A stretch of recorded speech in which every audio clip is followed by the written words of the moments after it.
Example दिया गया। Example में क्या कहा गया? वेल्डिंग परमानेंट ज्वाइंट में। परमानेंट ज्वाइंट में एक विशेषता होती है, पहचान करने की एक विशेषता क्या है? पार्ट और फास्टनर दोनों ही लगभग खराब होते हैं, कुछ ना कुछ गड़बड़ी हो जाएगी, उसी को परमानेंट ज्वाइंट कह पाएंगे। ये हमने परिभाषा दिया। सेमी परमानेंट में पार्ट और फास्टनर, इसमें सेमी परमानेंट में पार्ट और फास्टनर होता क्या है कि जब इसकी परिभाषा देंगे तो या तो पार्ट खराब होगा या फास्टनर खराब होगा। जैसे रिवेट, ये आपका क्या कहलाया? सेमी परमानेंट में। फिर आता है टेम्पररी। टेम्पररी ज्वाइंट में पार्ट और फास्टनर, इसमें नट बोल्ट। टेम्पररी ज्वाइंट में ना तो पार्ट खराब होता है, ना ही क्या बोलते हैं उसका फास्टनर खराब होता है, और ये क्लियर आपका आ जाता है टेम्पररी ज्वाइंट। इसमें नट बोल्ट बताया गया। इसका एग्जांपल क्या है? Nut bolt. टेम्पररी ज्वाइंट का या टेम्पररी फास्टनर में नट बोल्ट प्रयोग में बताया गया। अब इसमें चलते हैं, जैसे इसमें दिया गया रिवेट। क्या दिया गया है? रिवेट। आज जो फास्टनर पढ़ाया जा रहा है रिवेट का, पहली बात तो परिचय कहा गया। इसमें परिचय में दिया गया है, इसमें हेड, शैंक और टेल होता है। किसमें होता है भाई? रिवेट में।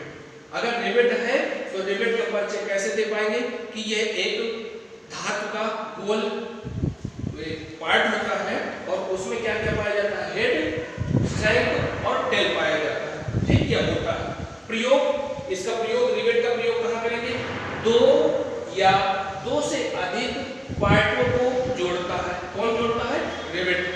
ठीक, ये प्रयोग आ गया। मटेरियल, रिवेट का मटेरियल कौन कौन हो सकता है और किससे किससे बनाया जा सकता है? रिवेट। ध्यान दीजिए, रॉड आयरन, सॉफ्ट स्टील, पीतल, तांबा, एल्यूमिनियम। ठीक, ये मटेरियल किसके? रिवेट के।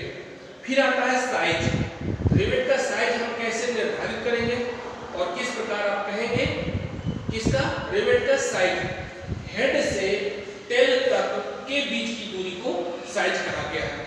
फिर इसके बाद वर्गीकरण आता है।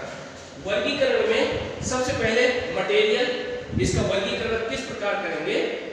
मटेरियल, हेड का आकार, बॉडी की लंबाई और व्यास।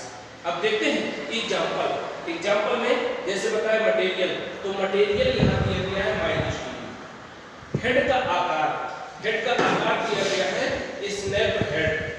फिर इसके बाद बॉडी की लंबाई ये लिखी हुई है 12 और व्यास 3, मतलब ये 12 और 3 दोनों किस्म है mm में है। ठीक, ये हम आपको समझाया भी, चित्र बना दिया है। ये रिवेट का चित्र है एक एग्जांपल में।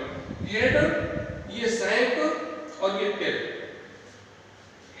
ये हेड से टेल तक के बीच की दूरी को ये साइज भी कहा जाता है। ठीक, अगर कोई पूछता है कि रिवेट को जब पार्टों में लगाया जाता है या एक दूसरे पार्ट को रिवेट से ज्वाइंट किया जाता है तो कौन सा हैमर इस्तेमाल करेंगे? यहाँ पर हम आपको समझाया भी है कि ये हैमर बॉल पेन हैमर का इस्तेमाल करेंगे। किस हैमर का इस्तेमाल करेंगे? बॉल पेन हैमर का। इसके विषय में आप लोग समझ ही गए होंगे।